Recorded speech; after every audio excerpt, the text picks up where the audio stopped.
આજે આપણે બનાવીશું એકદમ હેલ્ધી ઉપમા, જે ઘઉંના ફાડા કે ઘઉંના દલિયા કહેવાય એમાંથી મેં બનાવેલ છે. તો એના માટે 1 ચમચી તેલ, 1.5 ચમચી ઘી ગરમ કરવા મૂકી દીધું છે.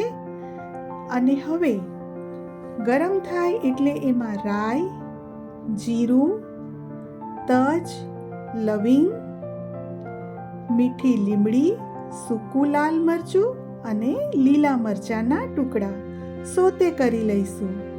ચપટી હિંગ એડ કરીશું. તમાલપત્ર પણ નાખીશું.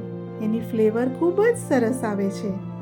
તો બધું જ આપણે સારી રીતે સોતે કરી અને હવે એમાં આ ઘઉંના દલિયા એડ કરીશું અને સ્લો ફ્લેમ પર એને સારી રીતે શેકી લઈશું. અહીંયા મેં કુકર લીધું છે, પણ હું કુકર બંધ નથી કરવાની. આ ઉપમાને છૂટો જ કૂક કરવાની છું. તો સારી રીતે આપણા ફાડા શેકાઈ ગયા ક્યારે કહેવાય? તો જુઓ, ઘઉંના ફાડામાં ઉપર ફૂટી અને સફેદ સફેદ થવા આવશે ત્યારે આપણા ફાડા શેકાઈ ગયા કહેવાય. હું તમને એકદમ નજીકથી બતાવું.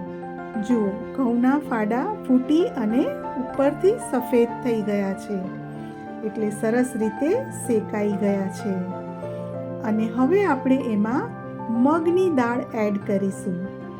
મગની દાળ નાખવાથી આ ઉપમા એકદમ ટેસ્ટી લાગે છે અને વધારે હેલ્ધી બની જાય છે. મગની દાળને મેં નેપકિનમાં ઘસીને સાફ કરી લીધી છે અને એ પણ એડ કરી દીધી છે.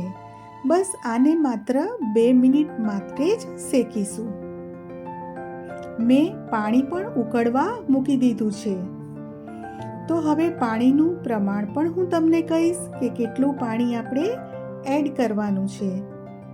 તો જુઓ, સરસ મગની દાળ પણ આપણી શેકાઈ ગઈ છે સાથે. અને હવે આપણે પાણી એડ કરીશું. તો ટોટલ 2.5 કપ પાણી એડ કરવાનું છે. આ મારો અડધો કપ છે, તો અડધો કપ મેં 5 વખત એડ કર્યો છે, એટલે ટોટલ 2.5 કપ પાણી. જો આ રીતે તમે પ્રમાણસર પાણી નાખશો તો તમારો પણ ઉપમા છૂટો બનશે. આદુના ટુકડા, હળદર, મરચું, જીરા પાવડર, લીલા વટાણા, ગાજર અને મીઠું, આ બધું જ નાખીને હવે આપણે મિક્સ કરી લઈશું. બસ આટલું તો થઈ ગયું, પણ આ ઉપમાને છૂટો દાણેદાર બનાવવો એ જ એક કલા છે. કુકરની સીટી વગાડવાની નથી.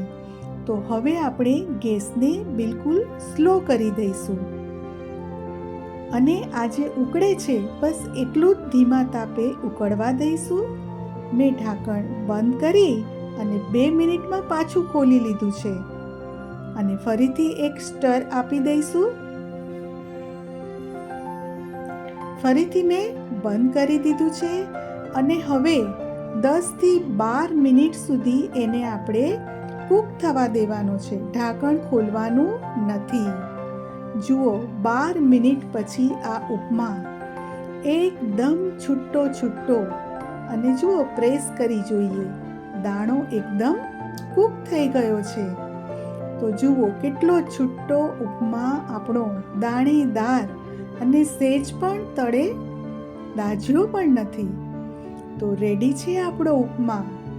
એને આપણે 3 થી 4 મિનિટ ફરીથી ઢાંકીને સીજવા દઈશું. ચાલો ફરીથી ખોલી લઈએ અને એક સ્ટર આપી દઈએ.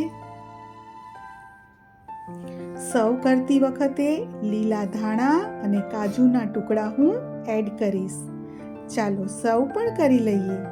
જુઓ, કેટલો છૂટો ઉપમા અને આપણો એક દાણો ફૂલી ગયો છે.